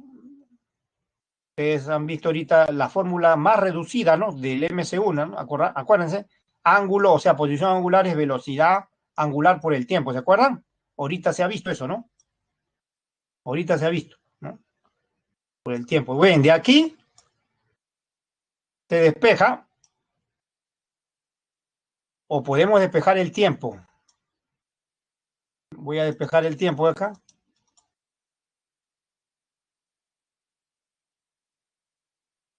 Será igual al ángulo que gira. Estamos suponiendo que el ángulo que gira el agujero es a partir del ángulo cero, pues, ¿no? Entre la velocidad angular, ¿no? Que es lo que le pide. Ya, eso que está ahí, ahora aquí voy a reemplazar para teta aquí arriba pi, ¿no? Pi, ¿ven? Teta es pi. Y ese es el tiempo en que el agujero gira pi radianes. Entonces, la condición para que el proyectil vuelva a pasar por el agujero es la siguiente, que el tiempo de vuelo del proyectil debe ser igual al tiempo t que tarda el agujero en girar pi radianes. Esta es la clave, entonces, para resolver el problema, ¿no? Para que el proyectil pase por segunda vez, ¿no? Por segunda vez por el agujero, el tiempo de vuelo del proyectil debe ser igual al tiempo que tarda el agujero en girar ese ángulo de pi radianes. Y el siguiente paso es reemplazar las fórmulas tanto del tiempo de vuelo en el lado izquierdo y en el lado derecho, lo que está acá arriba, pi sobre velocidad angular. Ahí está. Como le están pidiendo la velocidad angular, ya que todo el resto se conoce, la rapidez inicial del proyectil se conoce, el ángulo también, lanzamiento se conoce, el ángulo que forma con la horizontal se conoce. Entonces acá se despeja la incógnita que es la velocidad angular, ¿no? La velocidad angular, por ejemplo, pasa a la izquierda y 2b sub 0 seno de teta pasa a dividir a la derecha y g pasa a multiplicar al lado derecho arriba, ¿no? Se multiplica g con pi, pues, ¿no? Y esto que está 2 veces b sub 0 seno de teta pasa al lado derecho a dividir, ¿no? Acá está. Y ya está todo listo para evaluar, ¿no? Evaluando, se reemplaza g vale 10 metros por segundo al cuadrado. La velocidad inicial, acuérdense, es pi, dice, ¿no? Pi, ¿no? O la rapidez inicial del proyectil pi metro por segundo, ¿no? Seno de 30, teta vale 30 grados, ¿no? Seno de 30 es un medio, ¿no? Entonces acá se cancela pi, ya saben. También se cancela este 2 con este 2. ¿Y qué queda? Queda 10 metros por segundo. Y esa es la respuesta. Esa es la respuesta. Esa es la respuesta. Este es otro ejemplo entonces de movimiento circular uniforme, ¿no?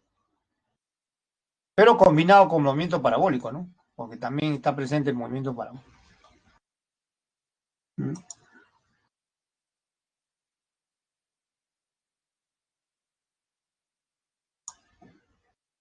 Ahora el siguiente tema que vamos a estudiar es el otro tipo especial de movimiento circular, que es el movimiento circular uniformemente variado, ¿no? Movimiento circular uniformemente variado.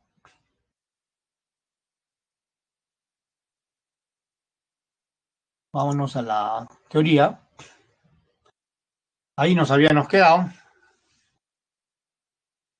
Para estudiar el movimiento circular uniformemente variado debemos agregar un concepto, es el de aceleración angular. Así como también se acuerdan la semana 3 para estudiar el MRV, se partió de qué? Del concepto de aceleración, ¿se acuerdan? Aceleración media que se le llamó, ¿no? Acá también debemos primero definir la aceleración, pero angular, ¿no? Angular media, ya saben, la palabra media se define en un intervalo de tiempo. La notación es alfa, ¿no? También es una cantidad vectorial en realidad, pero no nos vamos a ocupar de la dirección del vector, sino del valor nada más. ¿Pero qué indica? Indica el cambio de la velocidad angular en un intervalo de tiempo, de manera análoga al, como se definió también la aceleración en el movimiento rectilíneo, ¿de acuerdo? Esta es la expresión matemática utilizando las notaciones. cambio de velocidad angular significa restar la velocidad angular final omega menos la inicial omega sub 0. Y intervalo de tiempo es t final menos t inicial. La unidad radianes por segundo al cuadrado, ¿no? Radianes por segundo. Eso es entonces la definición de aceleración angular. Bien, ahora sí, a partir de aquí podemos estudiar el otro tipo especial de movimiento circular uniformemente variado, uniformemente variado. MCV. La condición para que una partícula, un cuerpo, tenga MCV es que realice cambios de velocidad angular iguales en intervalos de tiempo iguales. O sea, la condición en pocas palabras es que la aceleración angular sea constante, pues, ¿no? Es decir, siempre el móvil debe realizar el mismo cambio de velocidad angular, que está acá marcado arriba, en el mismo intervalo de tiempo. En el mismo intervalo de tiempo. Esa razón debe permanecer constante. Esa razón debe permanecer constante. Ahora, acá hay una observación que puede ser útil a veces también, en muchos casos, miren. Ya hemos hablado de velocidad tangencial y rapidez tangencial, ¿de acuerdo? Pues bien, cuando se trate del MCV, también se verifica que la magnitud de la velocidad tangencial, es decir, la rapidez tangencial, ¿no? Ojo, rapidez tangencial. Magnitud de la velocidad tangencial. Realiza cambios iguales en intervalos de tiempos iguales. Por ejemplo, miren esa figura ahí, ¿no? Ahí se dan 3 puntos donde está la partícula. Cuando la partícula tenga el punto P1, tiene una rapidez tangencial B. Pasado un intervalo de tiempo delta de t, en el punto 2 tiene otra rapidez que es el doble, ¿no? ¿Cuánto es el cambio ahí de la rapidez tangencial? Es 2b menos b, ¿no? En el mismo intervalo de tiempo. Ahora, en el mismo intervalo de tiempo acá, ¿no?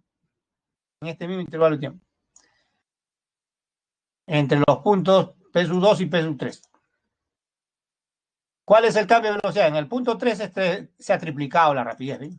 ¿Cuál es el cambio de la rapidez tangencial? Se ha triplicado. 3b menos 2b es b otra vez, en el mismo intervalo. Entonces también la rapidez tangencial, ¿no? La rapidez tangencial también realiza cambios iguales en intervalos de tiempos iguales. ¿Eso qué significa? Como vamos a ver ahorita al final, significa primero que va a existir aceleración tangencial y la magnitud de esa aceleración tangencial va a ser constante. Eso es lo que significa. Y eso lo vamos a ver al final, ¿no? Pero por ahora es suficiente esta observación, ¿no? Sobre la rapidez tangencial. Se le ha agregado esto no está en su guía de teoría, pero se le ha agregado para que sea tenido en cuenta en problemas donde hay que escribir aceleración tangencial, ¿no? Ya, para esos casos, como vamos a ver al final, ¿no? Listo, entonces ahora sí se pueden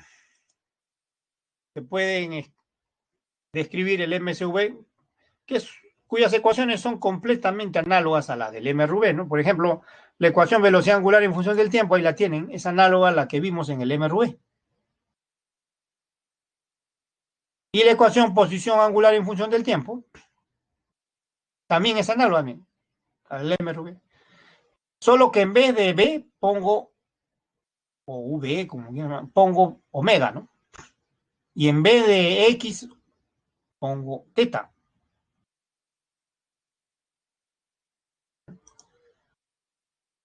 Omega sub 0 sigue representando aquí la velocidad angular inicial en la fórmula de arriba y omega la velocidad final, alfa la aceleración angular.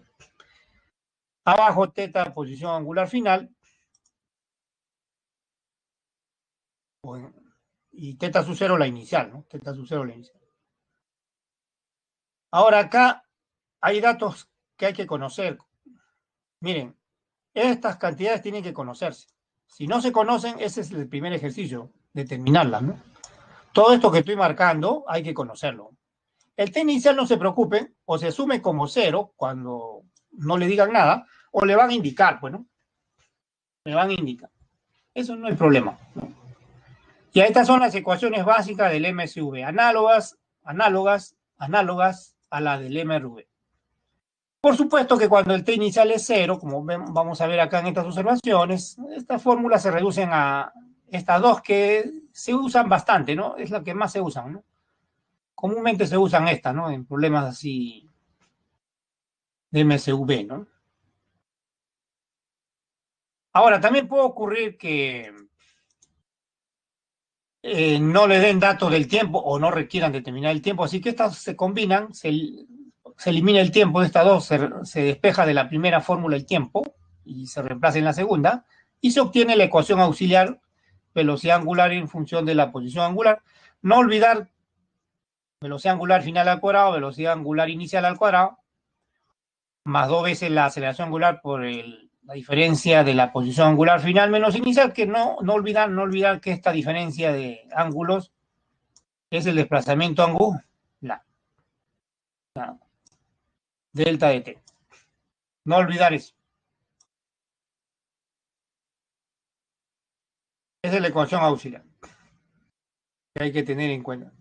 A veces se usa cuando no necesitan determinar el tiempo o no le den datos del tiempo, ¿no? Vamos a ver un ejemplo de esto también, ¿no? Pero antes terminemos con esta parte. También puede presentársele gráficas, ¿no? A veces se le pueden proponer un problema de MSV con gráficas, ¿no? Las gráficas son completamente análogas a las que ya vimos en el MRV, ¿no? Es más, si nos limitamos a la figura misma, a la gráfica misma, es idéntica, ¿no? Por ejemplo, ¿se acuerdan la semana pasada cuando se graficó la posición en función del tiempo? Es una parábola o porción de parábola, ¿no? Que puede significar movimiento acelerado y desacelerado. Acá también es lo mismo, ¿eh? Solo que se lee la vertical posición angular, o sea, ángulo nada más. Igual, ¿no? La velocidad en función del tiempo era una línea recta inclinada, acá también, ¿ven? Es una línea recta inclinada. ¿Y qué representaba el área sombreada? El área sombreada representaba el desplazamiento, en este caso angular, ¿no? El movimiento rectilíneo de desplazamiento lineal acá angular, ¿no? El área sombreada. La lectura es la misma, ya saben, siempre se lee primero en el eje del tiempo, se lee en instante y después se lee en el eje vertical qué velocidad tiene. Igual para la posición angular en función del tiempo. Otra gráfica se puede presentar también en la aceleración angular en función del tiempo, ¿no? Como es constante, también debe ser una línea recta horizontal, ¿no? ¿Bien? Indica que la aceleración angular es constante. Esta área que está sombreada acá, cualquiera que sea el intervalo de tiempo, va a significar el cambio de velocidad, ¿no? Del angular, ¿no? En este caso, angular del móvil. Eso va a significar. Entonces, como pueden ver, las gráficas son la misma, ¿no? Que la del MRV, pero sí hay que recordarla, por supuesto. Antes de pasar al siguiente punto, que es los últimos dos conceptos, aceleración radial o centrípeta y aceleración tangencial, veamos ejercicios. Vayamos al bloque de ejercicios, a ver. Vayamos al bloque de ejercicios. Habíamos quedado en el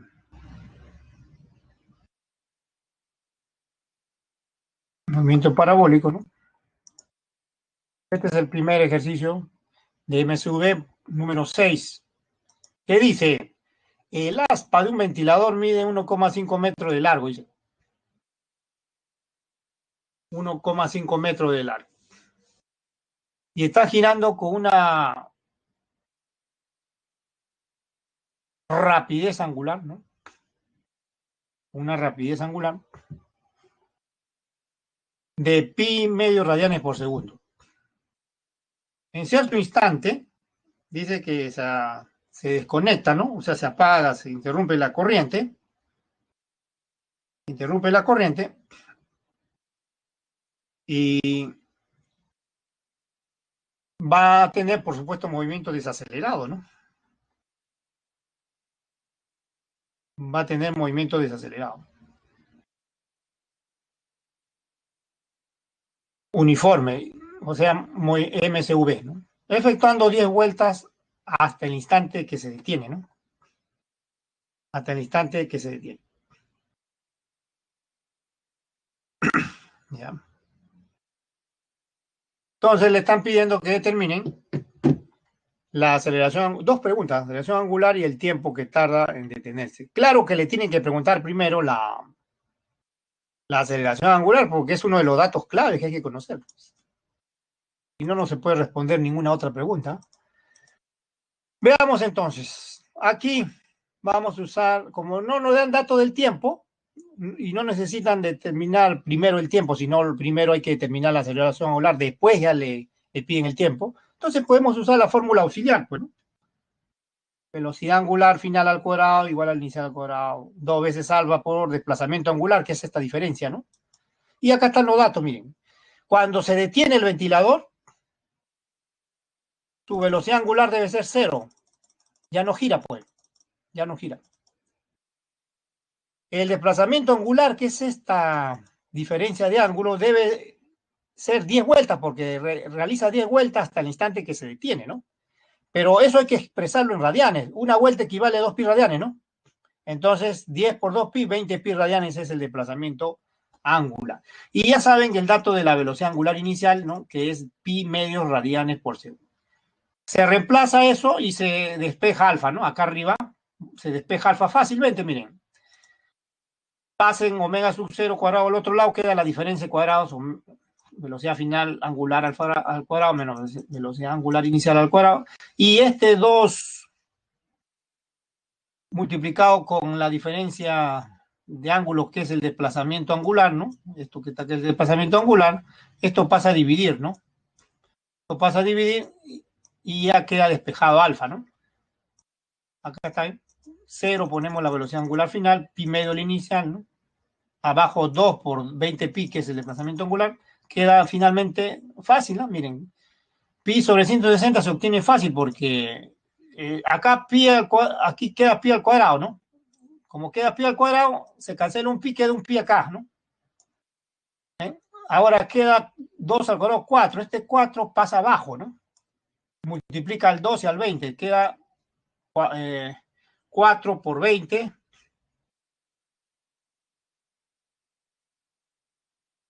O sea, 4 por 4, 16, y el 10, 160. Por eso queda así, ¿no?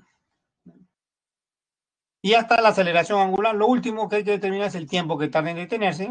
Para ello utilizamos la fórmula velocidad angular en función del tiempo. Cuando se detiene, se iguala a 0, pues, ¿no?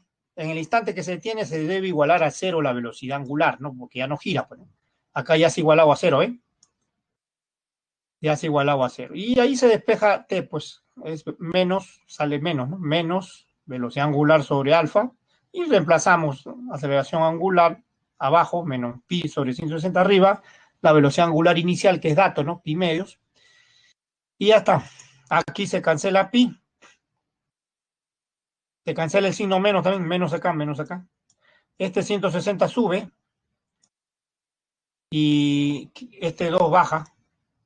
La mitad de 160, ¿cuánto es? 80 segundos. Y esa es la respuesta. Ahí termina el problema. Esa es la otra pregunta, ¿eh? Esa es la otra pregunta.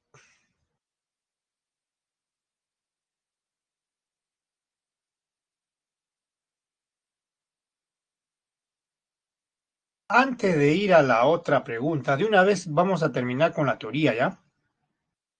Nos ha quedado muy poco de teoría para terminar, faltaba poco para terminar. Vamos a la teoría. Terminemos la teoría con estos dos últimos conceptos: aceleración centrípeta, radial también se le llama, ¿ya? Radial, central también, central, ¿no? Y aceleración tangencial o lineal también se llama. Esos dos conceptos. Primero, aceleración centrípeta. En general, todo cuerpo que describe una circunferencia siempre va a experimentar una aceleración centrípeta. Siempre. Y en general,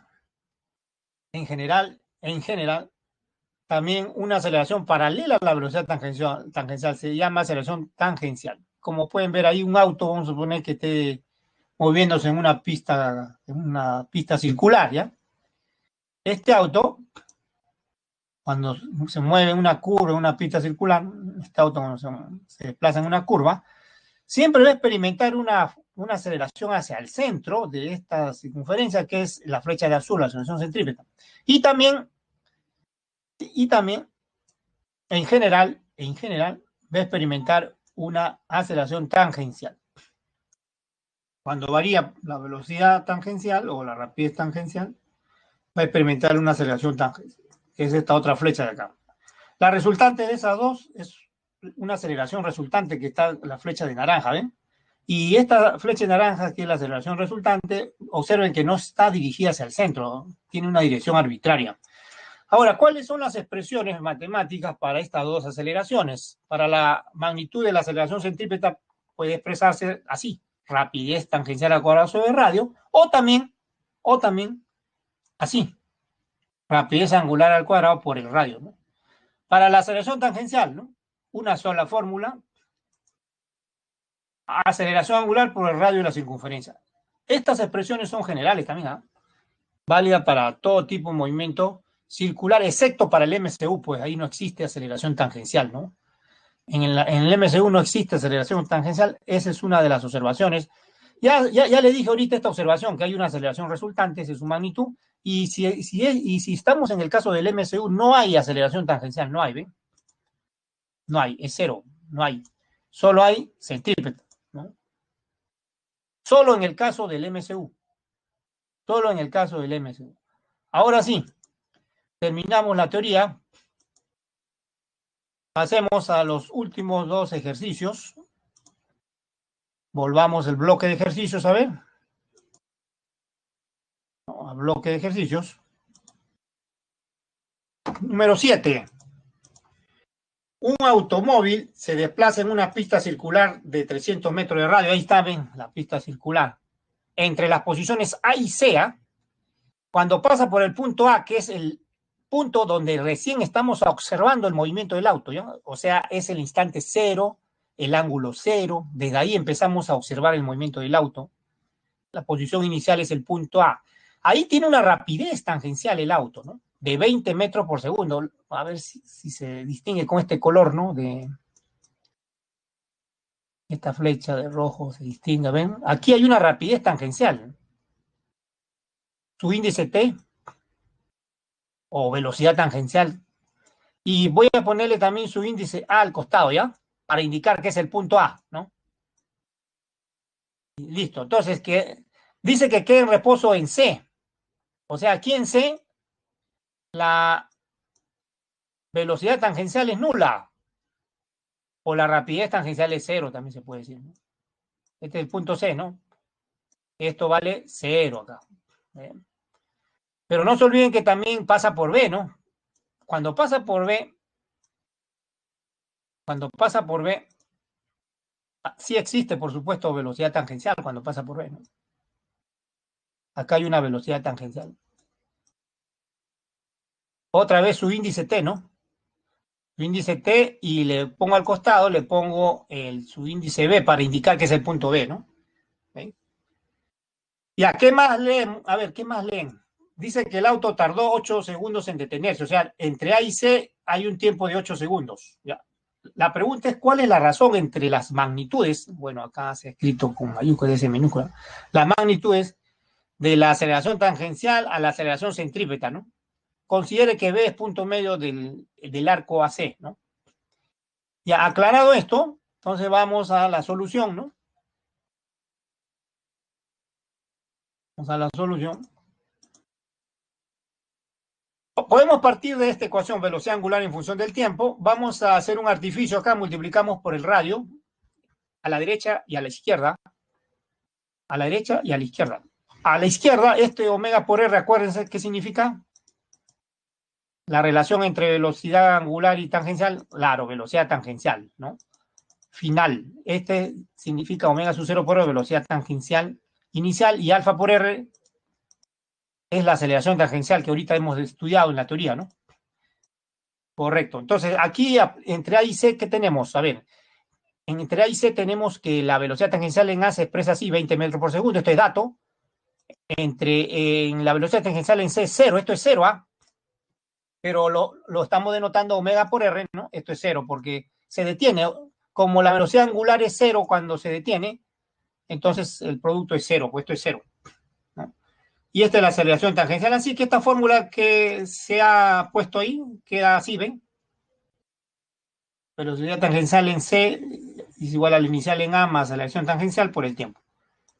De ahí puedo conocer la aceleración tangencial. Como ya saben que es cero, se iguala a cero, eso la velocidad tangencial, se despeja la aceleración tangencial, que es que hay que determinarla, queda menos velocidad tangencial en A sobre T, y ya está, ¿no? Menos 20 entre 8, menos 5 medios metros por segundo al cuadrado. Esa es la aceleración tangencial en general, ¿no? La magnitud permanece constante, ¿no? No nos interesa la magnitud. Ahora, acá también, observen, vamos a utilizar la fórmula para poder determinar la otra aceleración centrípeta. Vamos, que nos falta la otra aceleración. Partimos de esta fórmula, ¿ya? Posición angular en función del tiempo, lo multiplicamos otra vez por R en el recorrido entre A y C, ¿no? Ahí está multiplicado por R. Lo que está a la izquierda es ángulo θ sub A C, es decir, este producto que está a la izquierda es la longitud de arco, o sea, ángulo entre A y C, ángulo central entre A y C, y se denota esa longitud de arco con S sub AC. Acá está, ¿ven? Ese producto ángulo por radio es longitud de arco que vimos en antes, ¿se acuerdan? Y la ecuación anterior ya se escribe así, ¿ven? La longitud de arco, ¿no? Entre A y C es velocidad tangencial en A, que es la inicial por el tiempo, más un medio de la aceleración tangencial por el tiempo al cuadrado. Evaluamos eso. Como todo se conoce, velocidad tangencial en A es 20, el tiempo entre A y C es 8 segundos, ¿se acuerdan? Ya calculamos menos 5 medios de la aceleración tangencial y sale 80 metros esa longitud de arco entre A y C, ¿no? Y ahora sí, vamos a determinar la aceleración centrípeta, con eso terminamos. Usamos esta fórmula auxiliar, ¿no? Pero ahora el artificio es multiplicar por R cuadrado, ¿no? Cuando se multiplica por R cuadrado en ambos lados, queda así. Ya saben, ese producto omega por R, tanto final como inicial, es velocidad tangencial, ¿no? Pero vamos a utilizar ahora el arco AB nada más, ¿no? El arco AB, ¿no? Entonces, la velocidad tangencial final es en el punto B, pues, ¿no? La inicial es en A, más 2 veces la aceleración tangencial por la longitud de arco AB. Pero la longitud de arco AB, no se olviden que es la mitad del arco AC, ¿no? Porque B es punto medio, ¿se acuerdan? Entonces, 80 sobre 2, 40, ¿no?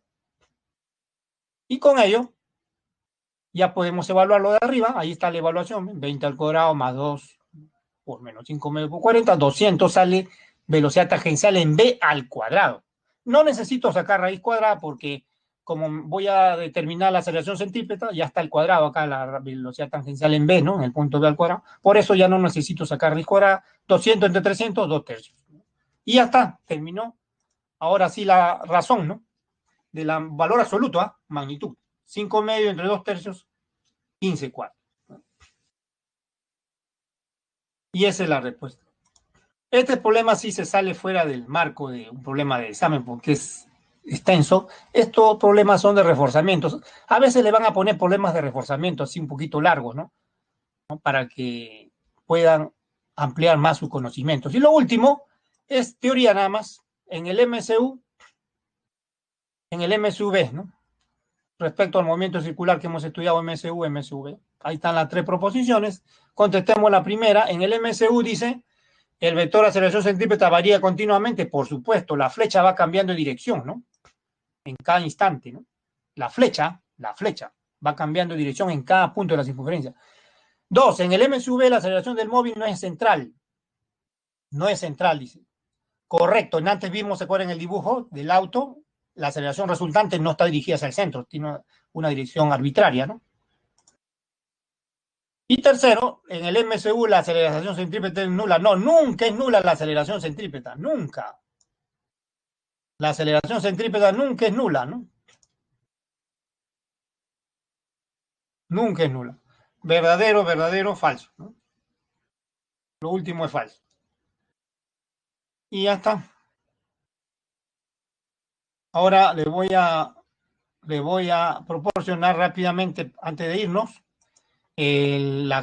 ¿cómo se llama esto? Las claves, ¿no? Las claves ¿no lo tengo o no lo tengo por acá? A ver, sí, acá está. Problema propuesto, a ver, lápiz a la mano. Ejercicio 1,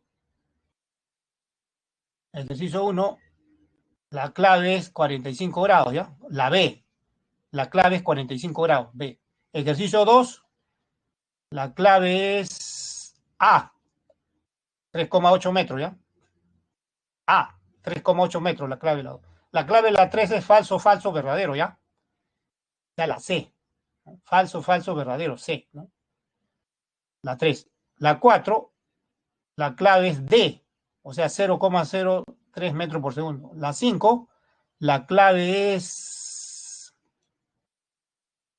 3,2 segundos, ¿ya? Es la A, ¿ya?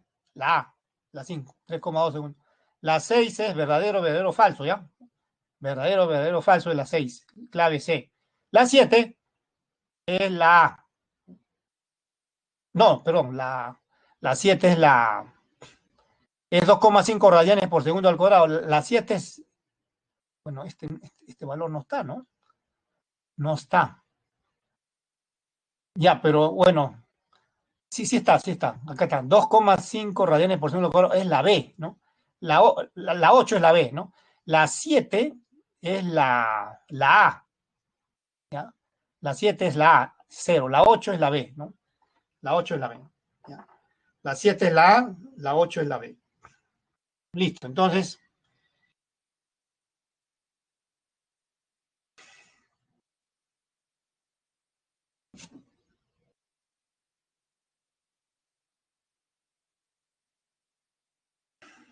hasta la próxima.